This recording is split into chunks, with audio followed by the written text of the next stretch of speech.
অসুস্থ ব্যক্তির পাশে একটি দোয়া 7 বার পড়ুন, কঠিন ও জটিল রোগ থেকে সে মুক্তি পেয়ে যাবে। এটা আমার কথা নবী সাল্লাল্লাহু আলাইহি ওয়াসাল্লাম নিজে জানিয়ে দিয়েছেন।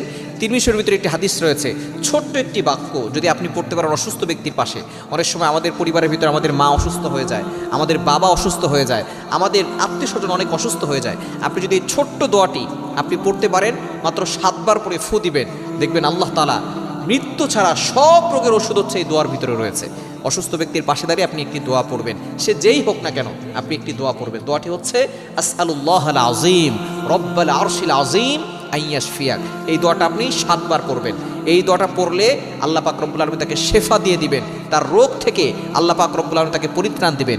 আমাদের অনেকেই অসুস্থ হয়ে যায়, অসুস্থ হয়ে গেলে আরও কিছু দোয়া আছে, যে দোয়াগুলো পরে ফু দিলে আল্লাহ পাক রব্বুল আলামিন তাকে শেফা দান করবেন। তার ভিতরে অন্যতম একটি সূরা রয়েছে সূরাতুল ফাতিহা।